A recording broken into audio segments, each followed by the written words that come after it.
I just went over this with 150, then went back over it with 220. And so I've taken out most of the small little dings on this left side of the stock. A little spot right there, we're not going to worry about that. That's not too bad. On this side, we had a ding about 1/8 of an inch deep. Pretty doggone deep. And I have two different methods for taking out dings out of forearms or rifle stocks. Now this one, I still feel it. I was able to get about, there's a good bit of it out of there, but we'll go ahead and try it and see. Wow, man, that's truly remarkable. I can't even feel that. This is a hardwood, so you don't have to put a sealer on this. You know, the sealer helps to take care of the pores so that, you know, you don't have as much to cover with your finish when you go over the top. But you can see the pores in this stock right here. Now, the idea here is to match like with like, not to make this look super good and then this still have the pores in it. That's not going to work.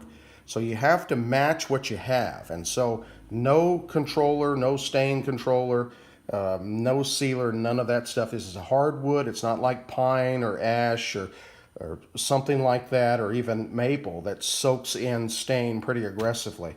You don't need to worry about blotchiness or any of that because it's a really tight woven grain. And so knowing that, I just went ahead and put the color on. I started with Special Walnut, and it was bringing me just about 90% there, but not quite. And I realized there was still too much yellow in this piece. And so I ended up getting a pint of red mahogany. And you think, wait a minute, so it's walnut. Why would I go with mahogany? Because I needed a darker red tone. I needed a dominant tone to overpower that yellowish tone that the wood was giving me. And so as a result of putting that on and letting it set for about a minute or two and then wiping it right off, I'm controlling the amount of stain that's actually getting into the wood, and I started getting the color I needed. And so now I think you can see that I've got this pretty doggone close. And remember, different tree, different piece of wood. This was an original 1975 Forearm. This is a new, whatever it was, 2015, 16 stock that was made as original factory replacement for a Marlin 336.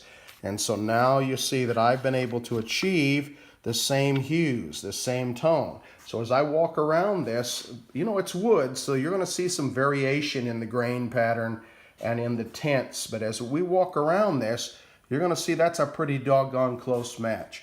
I've got three products here: the True Oil that we used on the Stevens 89, the Custom Gun Oil that we used, which is a urethane oil type mixture that actually works very, very well, has a satin finish, and we just put that on the 336 Marlin.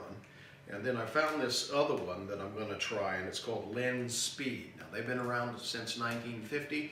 You can look at their website. They have a detailed instructions on how to apply it, and I'm going to review that myself. It is something I want to try. Well, I've got the Marlin 336 back together again, and I think I've been able to achieve exactly what the customer was looking for.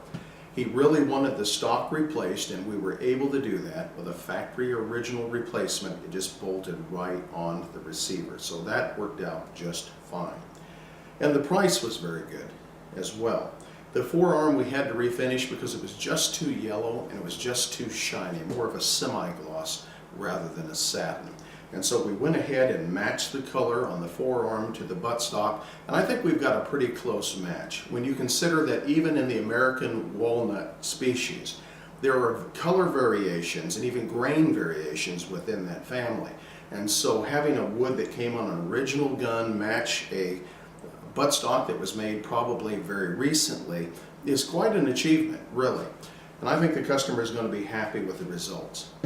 Well, thank you, and until next time, if you have any questions, you can reach us by phone at 256-502-4585, or you can reach us by email, guns@lewisprecisiongunsmithing.com.